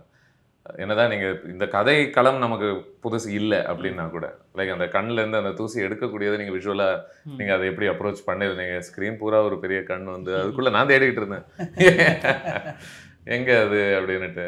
அதுவாக இந்த மாதிரி பல ஃபேசினேட்டிங் சாய்ஸஸ் பார்ட்டிசிபேட் பண்ண வைக்கிறது தான். அப்போ நீங்கள் சொன்னீங்க நான் தேடிக்கிட்டு இருந்தேன், அதுதான் பார்ட்டிசிபேட் பண்ண வைக்கிறது. இதை நம்ம எனக்கு ஒன்று ஓப்பனா நான் என்ன சொல்ல வரேன்றதை விட்டுருங்க. கரெக்ட், உங்களுக்கு என்ன தோணுதோ அது பண்ணு, அதேதான் அவ்வளவுதான். நான் என்ன சொல்ல வரேன், இவன் என்ன சொல்லியிருப்பான் அப்படின்றத நான் ஒண்ணுமே சொல்லல.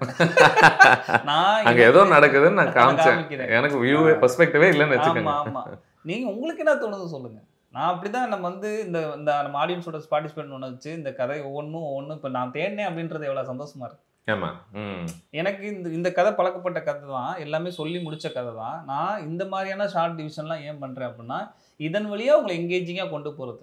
வெறுமனே இப்போ ஒரு இதுல ஹியூமர் இருக்கு, பயங்கரமான ஒரு ஆக்ஷன் பிளாக் இருக்கு, இதனால இந்த படம் எங்கேஜிங்காக இருக்க தாண்டி இந்த ஷார்ட் டிவிஷன் வழியா அந்த ஸ்டேஜிங் வழியா இந்த பிளேஸ் வழியா இது உங்களை எங்கேஜிங்காக கொண்டு போறதுக்கு நாங்கள் தொடர்ந்து முயற்சி பண்ணிக்கிட்டே இருக்கோம். அண்ட் இது வெறுமனே ஒரு இது மட்டும் கிடையாது, இல்லை ஒரு கன்சீட் மட்டும் கிடையாது. இந்த அதாவது ஆனபனுடைய கேரக்டரை கொஞ்சம் கூட நான் பேச வைக்காம இந்த படம் பூரா நான் வச்சுக்கிறேன் அப்படின்றது ஒரு கன்சீட் கிடையாது. அது வந்து நிஜமாவே அவங்களுக்கு இங்க பேசி பிரயோஜனம் இல்லைன்ற ஒரு நிலைமைக்கு அவங்க தள்ளப்பட்டாச்சு. அவங்களுடைய அதாவது அவங்க மிகப்பெரிய இன்னும் அவளுக்கு அதிகமா நேர்ந்து அது வேற கரெக்ட் இருக்கு. எல்லாருக்கும் லைட்டா ஒரு பாட்டை முணுமுணுத்ததுக்கு அப்படின்னும் போது நீ எதிர்த்து பேசினால அப்ப நினைச்சு கண்டிப்பா அந்த பொண்ணு பாயிண்டாப்ல இருந்து பொண்ணை தவிர யாரும் பேசுறதுல இல்லை. இருந்தாலும் தாய் பேசினாதே, தாய் பேசினா கேட்குற இடத்துல யாரும் இல்லை. அங்கே தாய் பேசினா அந்த பொண்ணுக்கு அந்த இது தாய்க்கும் நடக்கலாம். இன்ஃபேக்ட் அவங்களுடைய மிகப்பெரிய கோபத்தின் வெளிப்பாடு என்னவா இருக்குன்னா அவசரமா தண்ணி குடிக்கிறது. தண்ணி குடிச்சிட்டு ஓகே குடிச்சு கொஞ்சம் இன்னும் நிறைய அடி வாங்குறதுக்கு உனக்கு யூஸ் ஆகும் அப்படின்னா சரி குடு அப்படின்னு சொல்லிட்டு இது போதுமா நீங்க அடிக்க போற அடிக்குன்னு கேட்குற மாதிரி தானே இருக்கு அந்த கேள்வி.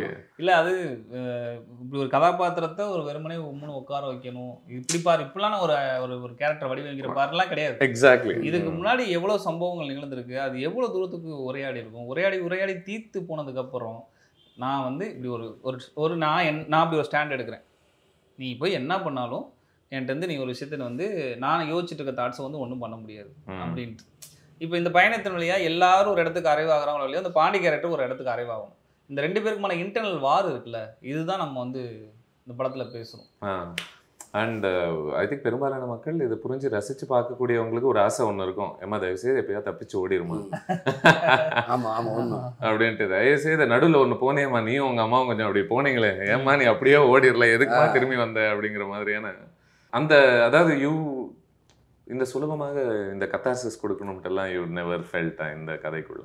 இல்லை, இப்போ எனக்கு உள்ளே போய் அவங்க அம்மா வந்து போயிருடி, அங்கிட்டு போய் கண்ணு காணாமல் பொழைச்சிக்கடி, நீ எவனை ஆசைப்பட்டு அவன் கூட போய் சேர்ந்து வாழடின்ற சீனை நான் போய் அங்கே டிஸ்கஸ் பண்ணுறதையும் காட்டிட்டு திரும்பி இந்த அம்மா மட்டும் தனியாக நடந்து வரும்போது இப்போ ஒரு பாண்டின்ற கதாபாத்திரம் அவருக்கு ஒரு பெரிய பதட்டம், ஒரு பதட்டமாகி போய் எங்கே ஓடிட்டாலோ அப்படின்ட்டு சொல்லி ஒரு பதட்டத்தில் ஓடி அந்த நின்று உள்ளேயும் போகாமல் வெளியே நின்றுக்கிட்டே உள்ளே போய் தங்கச்சியை ஓடி போய் பாருடின்னு சொல்கிறதெல்லாம் இருக்குல்ல.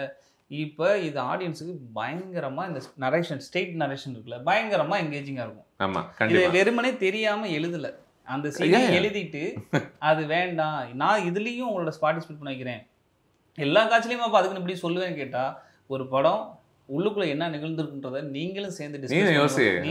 பாண்டி போல நீயும் பதட்டப்பட போயிட்டாளா போலியா இப்படின்ற ஒன்று இருக்கு இல்லைங்க. எனக்கு அதை பண்றது ரொம்ப ஈஸி. அதை பண்றதோ இப்போ இறுதியில் வந்து உங்களுக்கு இன்னும் என்ன சொல்ல வந்தீங்க புரியலையே, நாங்கள் என்ன எடுத்துக்கிறது அப்படின்னு ஒன்று கேட்குறாங்கல்ல. அதுக்கு பிறகு ஒரு நாள் எக்ஸ்ட்ரா கால் சீட்டு போட்டு நான் அந்த காட்சியை ஷூட் பண்ணுறதோ எனக்கு பெரிய விஷயம் கிடையாது. அதுக்கு பேர் கிடையாது. நம்மளும் நீங்கள் வாங்க, இது உங்களோட இறுதி முடிவு உங்கள் கையில் இருக்குது, நீங்கள் பண்ணீங்களா மாட்டிங்களா அப்படின்றது, உள்ளே என்ன காட்சி நிகழ்ந்தது, அவங்க அம்மா ஓட சொன்னோம் ஏன் திரும்பி வந்தான்றலாம் டிஸ்கஷன் இருக்குல்ல, அது பெரிய ஒரு அதிர்வு ஏற்படுத்தும் தான் அந்த மாதிரியான சீனாக நம்ம வந்து வடிவமைக்கிறது. இந்த படத்தில் நீங்கள் இசை சுத்தமாக பயன்படுத்தாதது ரொம்ப ரொம்ப முக்கியமான ஒரு சாய்ஸாகவே நான் பார்க்குறேன். ஏன்னா சட்டுன்னு யோசிக்கும்போது இந்த படம் பார்த்த பிறகு இதில் நீங்கள் கொஞ்சோண்டு இசை யூஸ் பண்ணால் கூட அது நீங்கள் இதை கரப்ட் ஆக்கிருமோ அப்படின்னு எனக்கு தோண வைக்குது. கரெக்ட். நீங்கள் இந்த பெண்ணை நீங்களும் பயன்படுத்திக்கிறீங்களோ இந்த படத்தை விற்கிறதுக்காக, இந்த படத்தை இன்னும் நிறைய பேர்கிட்ட கொண்டு போய் சேர்க்கறதுக்காக? இல்லை அதுதான் இந்த படத்தை மிக நெருக்கமாக போய் அந்த மக்கள்கிட்ட போய் அந்த நெருக்கமாக சேர்றதுக்கான ஒரு விஷயமா தான் முதல்ல மியூசிக் வேணான்னு முடிவு பண்ணுது. அப்படியா? அதுக்கு மியூசிக் இல்லாமல் தான் நம்ம மியூசிக் இருந்தால் நெருக்கமாக கொண்டு போக முடியாதான்னு கேட்டால் தாராளமாக கொண்டு போகலாம். ஆனால் ஏதோ ஒரு வகையில் ஏதோ ஒரு நோட்டு போட்டால் இந்த பக்கம் இருக்க கதாபாத்திரத்துக்கு நியாயமாவோ இந்த பக்கத்துக்கு கதாபாத்திரத்துக்கு அனுதாபமாவோ மாறிடுமோ? உண்மை. இப்போ மீனாவை மேலே அனுதாபத்தால் ஒன்று நடக்கவே கூடாது. மீனாவோட கதாபாத்திரத்துக்கு அனுதாபத்தால் எதுவுமே நடக்கூடாது. ஏன்னா அவள் அந்த அனுதாபத்தை சம்பாதிக்க விரும்பல, அவளே போல்டாக இருக்கா. ஓகேங்களா? இந்த கதாபாத்திரத்துக்கு நியாயமாக செலுத்துகிற மாதிரி அப்படின்னு நடந்துட்டாலும் சிக்கலாயிரும். இந்த கதாபாத்திரம் இந்த பயணத்தின் வழியாக ஒரு இடத்துக்கு அரைவாகுது இல்லை, அந்த இடம் அதுவும் ஆர்கானிக்காக நடக்கணும். அண்ட் அந்த இசை அப்படின்னும் போது அது நமக்கு சொல்ல ஆரம்பிச்சிடும்ல, இப்படிதான் ஃபீல் பண்ணணும் இந்த இடத்துல. ஏதாவது ஒன்று அந்த பொண்ணுக்கு ஒரு இசையை கொடுக்கணும், இல்லை இவன் மேல ஒரு இசையை கொடுக்கணும். அது ஒரு கதை சொல்லிடுங்க கண்டிப்பா. இல்லைன்னா ரொம்ப வில்லனாவும் மாற்றி விட்டுரும். ஆமாம், சரி. ஸோ அவன் மனநிலையே நீங்கள் புரிஞ்சுக்க வேண்டாம். ஸோ அப்புறம் இந்த இருக்கிற எல்லா மொத்த கதாபாத்திரங்களையும் வச்சு தான் நான் சொல்கிறேன். அவங்களெல்லாம் நம்ம வந்து கொஞ்சம் டிஸ்கஸ் பட் அந்த ப்ரெஷர் இருந்துச்சா இந்த இதில் இசை சேர்க்கணும் அப்படிங்கிற ஒரு கட்டாயம்? இல்லை, எனக்கு உண்மையே இல்லை. எனக்கு நான் முடிவு எடுத்தேன், அதை பிடிச்சிட்டு சொன்னேன், இவங்கள்ட்ட சொன்னேன் இப்படி தான் இருந்தால் அந்த படம் நல்லா இருக்குன்னு சொன்னேன். சரி பண்ணாங்க. படம் பார்த்து முடிச்சப்பறம் தான் அவங்களும் சொன்னாங்க ஆமாம் அதில் மியூசிக் இல்லைன்றதே தோணலை. இல்லை நாங்கள் எப்படி நினச்சிருந்தோம்னா இது ஒரு டாப்பிக்காகவே ஓப்பன் பண்ண வேண்டாம், இதை வச்சு ஒரு சேலபிள் பாயிண்டாவோ இல்லை ஒரு நெகட்டிவாகவோ அப்படிலாம் உருவாக்க வேணாம். கண்டிப்பாக படம் பார்க்கும்போது மியூசிக் இல்லைன்றது கண்டிப்பாக ஆடியன்ஸ்க்கு ஃபீல் ஆகாது. அதுக்கு தான் கிட்டத்தட்ட 1.5 வருஷம் சுரேன்னு அலையை கூத்துன்றவங்க 1.5 வருஷம் ஒரு இருட்டு ரூமில் அந்த ஸ்டூடியோலே உட்காந்து இவ்வளோ ஒர்க் பண்ணியிருக்காங்க. அவங்களோட ஒர்க்கு வேல்யூ வந்து அங்கே தேட்டரில் பார்க்கும்போது தெரியும். மியூசிக் இல்லைன்றதே உங்களுக்கு தெரியாது. நம்ம எடிட்டரோட ஒர்க்கு, சினிமாட்டோகிராஃபரோட ஒர்க்கு, சிங் சவுண்ட் பண்ண ராகவராமேஷோட ஒர்க்கு, வெஹிக்கிள்ஸ் ஃபுல் வெஹிக்கிள்ஸ், அதில் சிங் சவுண்டே பண்ண முடியாது. அந்த வெஹிக்கிள் சவுண்டு தான் கேட்கும். நீங்கள் சுற்றி இருக்கா எங்கெங்கேயோ கத்துற சவுண்டெல்லாம் ஆஃப் பண்ண சொல்லிட்டு இங்கே சவுண்டு கேட்டுருக்கீங்க ஆட்டோவில், அதை என்ன பண்ணுறது? அப்போ இதுக்கெல்லாம் ஒன்று கேப்சர் பண்ணுறது இருக்குல்ல. இது எல்லாரும் பண்ண எஃபோர்ட் வந்து தியேட்டரில் பார்த்தா அவங்களுக்கு மியூசிக் இல்லை, அது இல்லை, இது இல்லை அப்படின்றலாம் தெரியும். நிறைய ஒரு கவிதை போல தான் இருந்துச்சு, நிறைய சத்தங்கள். எப்போ இந்த வண்டிகள்லாம் திடீர்னு ஒன்றா சேர்ந்து அப்படி ஓட ஆரம்பிக்குது, எப்போ மறுபடியும் நிற்குது, அதுவே ஏதோ உயிருள்ள ஒரு பிராணிகள் போல தானே. இன்ஃபேக்ட் அந்த ஆட்டோவை கூட நீங்கள் வற்புறுத்தி தான் ஸ்டார்ட் பண்ண வேண்டியிருக்கு. அந்த வற்புறுத்தல் எங்கெல்லாம் இருக்கு பாருங்க. இவங்களுக்கு நிறைய தடை வந்துகிட்டே இருக்கும். அந்த ஆட்டோவும் மீனா போல நீ சொல் பேச்ச கேட்க மாட்டேங்குது, அதுக்கும் கயிறை போட்டு பிடிச்சி இழுத்து எல்லாம் பண்ண வேண்டியிருக்கு. சூரிய, நீங்க இந்த ஹீரோ அப்படிங்கிற ஒரு பயணத்துல ஆரம்பிச்ச பிறகு எனக்கு நீங்க எடுக்கக்கூடிய இந்த சாய்ஸஸ் எனக்கு ரொம்ப பிடிச்சிருக்கு. ஏன்னா பல பேர் இந்த முடிவுகள், இந்த ஹீரோ ஆகணுன்ற முடிவுகள்ல அவங்க எடுக்கக்கூடிய அவங்க தேர்ந்தெடுக்கக்கூடிய படங்கள் என்னவாக இருந்திருக்குன்னு நம்ம பார்த்துருக்கோம் காலகாலமாக, பல வருஷங்களாக. அதில் ஒரு ஹீரோ தன்மை இருக்கணும், அப்போ தான் என்ன ஹீரோவாக அவங்க உணர்வாங்க அப்படின்ற ஒரு விஷயம் ஒன்று இருக்குல்ல. நீங்கள் இதை எப்படி அப்ரோச் பண்ணுறீங்க இந்த ஒரு டிரான்சிஷன்? இல்லை, எனக்கு அதோட அவுட்புட் நான் பார்த்துட்டேன். எனக்கு உண்மைக்கு அந்த விடுதலைக்கு முன்னாடி எனக்கு இப்படி ஒன்று நான் இப்படி மாறினு எனக்கு தெரியாது. நான் அப்போ கூட ஒரு கேரக்டர் இல்லாட்ட ஒரு காமெடியன்னா ஒரு ஹீரோவா அப்படி தான் நான் நினச்சி பண்ண வெற்றி சாதிக்கிட்டேன். அது டோட்டலாக அது காமெடி ஹீரோ கிடையாது. இது ஒரு கதை நாயகன். இது ஒரு வேறு கேரக்டராக அது ஒன்று இருக்கும். குமரேசன் ஒரு கேரக்டர் தான் எனக்கு அப்போ தெரியாது. அது பண்ணதுக்கப்புறம் ஒரு இயக்குனர் ஒரு கதை தான் என்னை மாற்றுச்சு. அதுக்கு முன்னாடி அதுக்கு நான் சரியாக இருப்பேன்னு தெரியலை. அந்த கதை மாற்றுக்கப்புறம் தெரியும், ஓ நமக்கு என்னையவே நான் புதுசாக பார்த்தேன், எனக்குள்ளே நான் கண்டுபிடிச்சேன். ஓ இது சூரி மட்டுமே கிடையாது, நம்ம முடிவு பண்ணிட்டோம், அந்த காமெடி சூரி மட்டும் நான் இல்லை. ஸோ இது வேற ஒரு சூரியாவும் நம்மளால் அடாப்ட் ஆக முடியும். அது எனக்கு நம்பிக்கை கொடுத்துச்சு. அந்த நம்பிக்கை எனக்கு அதுக்கேற்றப்ப எனக்கு அடுத்தடுத்து ஒருவேளை திருப்பி எனக்கு கண்டினியூவாக காமெடி நான் வந்திருந்தேன், ஒரு இதை முடிச்சுட்டு டக்குன்னு அங்கே போயிருந்துருக்கு. நான் எனக்கு எல்லாமே அமைஞ்சிருச்சு. அது முடிஞ்சு எனக்கு அதுக்கப்புறம் நான் அந்த ஒரு 3 வருஷத்துல எனக்கு காமெடிக்கான படங்கள் எதுவுமே இல்லை முன்னாடி ரிலீஸ் ஆகிடுச்சு. ஸோ இது ப்ரெஸ்ஸாக இருந்துச்சு எனக்கு. இது ரிலீஸ் ஆன உடனே அடுத்து எனக்கு கடுன்னு வந்து இந்த படம் வந்துச்சு, அது போயிட்டு இந்த படம் வந்துச்சு. இந்த படம் சொல்லி நடிக்கலை. எனக்கு இன்னும் சொல்ல போனால் மற்ற படம் வெளியில் வந்து தெரிஞ்சிச்சு, எனக்கு இது நடிக்கலே எனக்கு தெரிஞ்சிச்சு. எனக்கு இல்லை, நம்ம கொஞ்சம் பயிற்சி எடுத்து கொஞ்சம் நல்லாவே நமக்கு அடாப்ட் ஆகிட்டு இருக்குது, நம்ம மாறிக்கிட்டு வந்துட்டு இருக்குன்னு நினைக்கிறேன், பார்ப்போம் அப்படி தான் நான் இருந்தேன். ஸோ அப்போ கண்டிப்பாக நீங்கள் இந்த ஹீரோவாக இருக்க வேண்டிய அவசியத்தை நீங்கள் உணர்றீங்களா நீங்கள் தேர்ந்தெடுக்கக்கூடிய படங்களில் அப்படி ஒன்று நான் கேட்கலாம். ஏன்னா இந்த படத்தில் நீங்கள் ஒரு முக்கியமான ஒரு கதாபாத்திரம். எல்லாருமே பல பேர் எல்லாருமே முக்கியமான கதாபாத்திரங்கள். அதில் நான் தனியாக நடுவில் நான் இருக்கணும், இந்த கதை என்ன சார்ந்து நகரணும் அப்படின்ற ஒரு கட்டாயம் இருக்கா? நீங்கள் தேடுறீங்களான்னு கேட்குறேன். இல்லை, இப்போதைக்கு எனக்கு ஒரு கதை நாயகனா கண்டிப்பாக எனக்கு இப்போ நான் பழசு தேவைப்படலை. எனக்கு இப்போ நான் ஒரு கதை நாயகனா கண்டிப்பாக எனக்கு அடுத்தடுத்த ஸ்கிரிப்ட் நிறையாவே எனக்கு இப்படி வர்றப்ப நான் கண்டிப்பாக ஓகே நல்ல இருப்போம்ட்டு எனக்கு இது சரியாகவே இருக்குது. எனக்கு ஒரு சட்டம் சரியாக இருக்குன்றப்ப நான் ஏன் அதை யோசிக்கணும்? நான் அதை யோசிக்கணும். நான் நல்லா போட்டு போகலாமே தாராளமாக. இப்போ லீடருக்கான எனக்கு வாய்ப்பு இருப்ப கண்டிப்பாக நான் விரும்புகிறேன். அதை இது சரின்னும் படுத்துப்பேன் எனக்கு. அது ஆனால் கருடன், விடுதலை, கொட்டுக்காலையெல்லாம் பார்க்கும் பொழுது நீங்கள் பல்வேறு சட்டைகளும் அணியக்கூடியவர் தான் அப்படின்றது தான் எனக்கு தோணுது. ஓகே. ஸோ ஹீரோ சட்டையை மட்டும் அதில் மட்டும் நீங்கள் உங்களை ரெஸ்ட்ரிக்ட் கூடாதுன்னு நான் நினைக்கிறேன். ஒரு பார்வையாளர் நான் சொல்ற கேரக்டரா சொல்ல வரேன். புரியுது எனக்கு. சரி, நான் சொல்றது காமெடியானதுக்கும் இதுக்கும் சொல்ல வரேன். ஓகே. நான் சட்டன்ற சொல்ல வந்து எதுக்குன்னா கேரக்டரா சொல்ல வரேன். ஓகே. எனக்கு ஒரு கேரக்டரா இப்போ எனக்கு சரியா பொருந்ததுன்றப்ப அது ஹீரோ அப்படின்னு அவசியம் கிடையாது. அது ஒரு கேரக்டரால் தாங்க. நான் நகைச்சுவை மட்டும்தான் எனக்கு வரும் அப்படின்னு நினைக்கிறப்ப இல்லை, கேரக்டராலும் ஒன்று பண்ண முடியும், உனக்கு கேரக்டர் நல்லா பொருந்தது அப்படின்னு சொல்கிறப்ப அதையே நான் தூக்கி போடணும். அது கதைக்கான ஒரு லீட் ரோலாக இருக்கட்டும், அது எதுவாக இருந்தால் நான் அந்த கேரக்டர் சரியாக இருக்கேன், ஒரு கதையை தூக்கி போடுற ஒரு கேரக்டருக்கு என்னால் பண்ண முடியும்னு நம்பிக்கை வந்திருக்கு. அதுக்கான படங்கள் எல்லா விதத்துலையும் அது ப்ரூவ் பண்ணியிருக்கு. இன்றைக்கி விடுதலைக்கு அப்புறம் கடுன்ற படம் வணிக ரீதியாகவே ஒரு பெரிய ஒரு அச்சீவ்மெண்ட் பண்ணியிருக்கு. அப்போ எனக்கு அடுத்தடுத்து அது வரப்போ கண்டிப்பாக பண்ணுவோமே. என்னை தாண்டி ஒன்று போகிறப்ப எனக்கு தெரிஞ்சிடும், இது எனக்கு ஓவராக இருக்குது, இதை நான் எதிர்பார்க்கலை, நான் அதை எதிர்பார்க்கலை, எனக்கு சரியாக இருக்கும் பட்சத்து நான் அந்த என் மீட்டருக்கு என்னவோ அதை நான் கண்டிப்பாக நான் பண்ணுறேன். எக்ஸலண்ட். நான் சரியான நேரத்தில் எனக்கு அமைஞ்சிருக்குன்னு நினைக்கிறேன். ஓப்பனாக சொல்லப்போனால் இது எனக்கு சரியாக இருக்குது. ஒரு கதை நகர்த்துறதுக்கான ஒரு மெயின் கேரக்டராக எனக்கு இப்போ இதில் நான் பயணிக்கல விருப்பப்படுறேன். அண்ட் ஒரு தெரிஞ்ச முகமும் ரொம்ப முக்கியமாகவே எனக்கு தோணுச்சு கொட்டுக்காளியில். இது ரொம்ப என்ன சொல்கிறது, ரொம்ப ஒரு சென்ஸ் ஆஃப் அட்டாச்மெண்ட் உங்களுக்கு டக்குன்னு வருது இல்லை, ஒரு தெரிஞ்ச முகங்கள் பார்க்கும் பொழுது அது பயன்படுதுன்னு நினைக்கிறேன். கண்டிப்பாக டெஃபினட்டாக இப்போ இப்படி ஒரு கதாபாத்திரத்தை அவங்க ஏற்றுட்டு அதை பண்ணும்போது தான் இதுக்குள்ளே வந்து இது வந்து நான் இது எப்படிப்பா இருக்குது அதுப்பா இது வந்து இந்த இமேஜுக்கு வந்து இதாகுமா அப்படின்னா நான் இவங்கள்ட்ட பார்க்குறது என்னன்னா இது என் இமேஜ் நான் இதுன்றது வேற, இந்த கதாபாத்திரம்ன்றது வேற, இதை நான் ஏற்றுக்கிட்டு சரியாக பண்ணுறேன்னான்றது தான் எனக்கு அப்படி தான் தோணுச்சு. அதை மிக சரியாக 100% பண்ணியிருக்காங்க. நீங்கள் படம் பார்த்து முடிச்சிட்டீங்க ஓகேங்களா.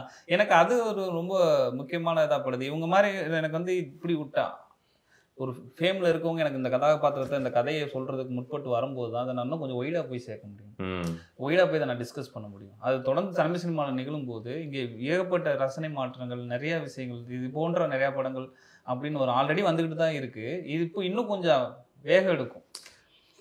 எனக்கு ஒரு பெரிய சந்தோஷம் என்னென்னா, இப்போ இந்த படம் கண்டிப்பாக அது வரும்பொழுது எல்லாரும் பார்க்கும்பொழுது அதில் படம்லாம் எடுக்கணுன்ற ஆசையோட நிறைய பேர் பார்ப்பாங்கல்ல, அவங்களுக்கு படம்னா இப்படித்தான் இருக்கணுன்ற ஒரு அவசியம் இல்லை.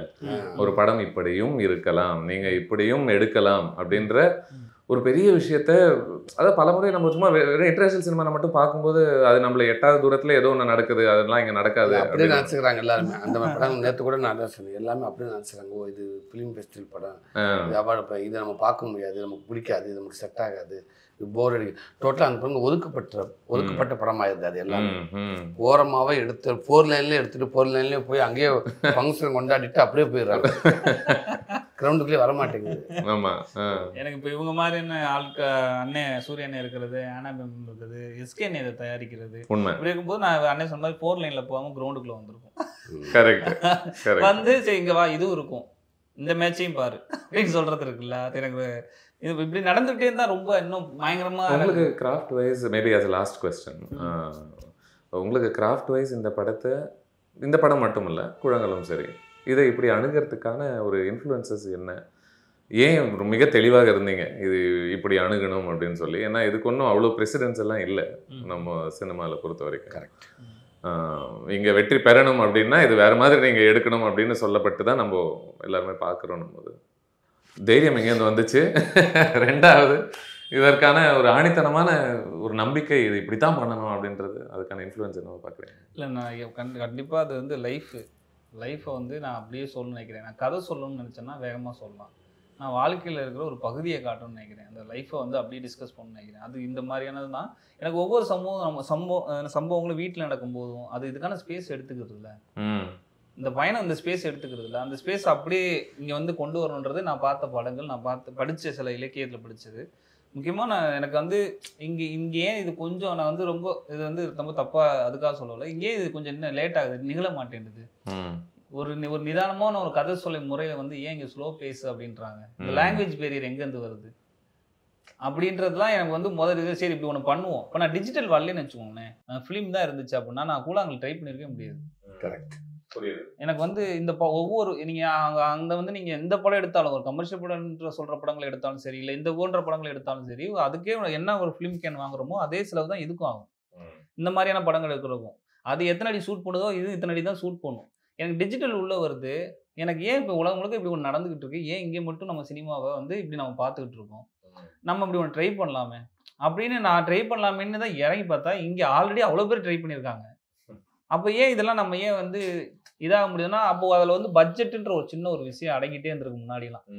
அந்த பெரிய மெயின் ஸ்ட்ரீம் படம் எடுக்கிறதுக்கும் இந்த மாதிரி படம் எடுக்கிறதுக்கும் ஒரே ஈக்குவல் அந்த ஃபிலிம் இதெல்லாம் வந்து ஷூட் பண்ணுறதுக்கான பட்ஜெட்டுன்றது நடந்துட்டு தான் இருந்திருக்கு. இந்த கருவிகள்லாம் நம்ம வந்து வச்சு எடுக்கிறதுக்கு. இப்போ எனக்கு இது தேவையில்லைன்னு படும்போது தான் நான் கூழாங்கல் எடுக்க ஆரம்பிக்கிறேன். கூழாங்கல் சப்போர்ட் படம் பார்த்துட்டு இவங்கெல்லாம் சப்போர்ட் பண்ணும்போது தான் நான் கொட்டுக்காலைக்கு வரேன். இன்றைக்கி அதுக்கான சாத்தியக்கூறு இருக்குது. அதை கரெக்டாக புரிஞ்சுக்கிட்டு ஸ்க்ரீன் பிளேன்னு என்ன, ஃபிலிம் லாங்குவேஜ் என்ன, கதையை எந்த கதையை சூஸ் பண்ணுறது, நம்ம வாழ்க்கையில் நிறைய சம்பவங்கள் நடக்கும், அது எது குளோபலான ஒரு எமோஷன்ஸுக்கு கொண்டு போய் சேர்க்குறது. இந்த கதை வந்து இங்கே ரூட்டடாக மதுரையில் ஒரு வில்லேஜ் நடக்கிற கதை. நான் வந்து போய் ஒரு வெளிநாட்டுக்கு போய் ஒரு ஃபெஸ்டிவல்ஸுக்கு போகிறேன். அங்கே வந்து காளின்ற டைட்டில் இந்த சவுண்டை மட்டும் வச்சுட்டு அவன் கொண்டா நான் எங்கள் ஊரில் இதுதான் காளிசாமி அப்படின்னு சொல்லிட்டு விச்சுக்கிறாப்டுக்கு இங்கே ஸ்கூல் இருக்குன்றான். இந்த மாதிரியான நடைமுறைகள் இங்கே இருக்குன்றான். அப்போ இந்த மாதிரியான சடங்கு சம்பிரதாயம், இந்த மாதிரியான மூட நம்பிக்கைகள்ன்றது ஏதோ மதுரையில் ஏதோ இந்தியாவில் அப்படி இருக்கிறது கிடையாது. குளோபலாக எல்லா பக்கமும் இருக்கிறது. அந்த எமோஷன்ஸை நம்ம எடுத்து பேசும்போது அதனால தான் ஃபெஸ்டிவல்ஸ் போகுது, அங்கே போய் ஒர்க் ஆகுது, எல்லாமே நடக்குது. எனக்கு அதுதான் பிடிச்சிருக்கு. ஏன்னா வந்து அது மாதிரியான விஷயங்களை நம்ம போய் தொடர்ந்து அட்ரஸ் பண்ணிட்டு இருக்கிறது எனக்கு ரொம்ப முக்கியமாகப்படுது. எனக்கு டவுட்லாம் இல்லை. எனக்கு எடுத்து என்னை யாருமே கண்டுக்காமல் இருந்தாங்கன்னா, கூழாங்கலுக்கு எதுவும் அங்கீகாரம் கிடைக்காம இருந்துச்சுன்னா, நான் வந்து எனக்கு வந்து எதுவுமே நடக்கலைன்னாலும் நான் கூழாங்கல் எடுக்கும்போது வில்லேஜுக்கு போய் திரை கட்டி படம் போட்டு காட்டலாம்னு நினச்சேன்ல, அது மாதிரி ஏதோ ஒன்று பண்ணிகிட்டே இருந்திருக்கேன். கிரேட். பட் இதில் அங்கீகாரம் கிடைச்சதும் இது இன்னும் மெயின் ஸ்ட்ரீமாக மாறுவதும் எனக்கு ஒரு பெரிய சந்தோஷத்தை கொடுக்குது. அண்ட் நான் சொன்னது போல் மறுபடியும் அதை ரீட்ரேட் பண்ணுறேன். நான் இந்த வருஷத்தில் பார்த்தேன், நான் மிக மிக அதிகமாக ரசித்த ஒரு படமாகவே நான் பார்க்குறேன் கொட்டுக்காளியை. தெரிஞ்சவங்க தெரியாதவங்க எல்லாருக்கும் இதை கமல் அவர்கள் பாஷையை சொன்னால் பரிந்துரை கண்டிப்பாக நான் செய்வேன். So I'm very happy that you guys made this film and I wish you both the very best. நன்றி.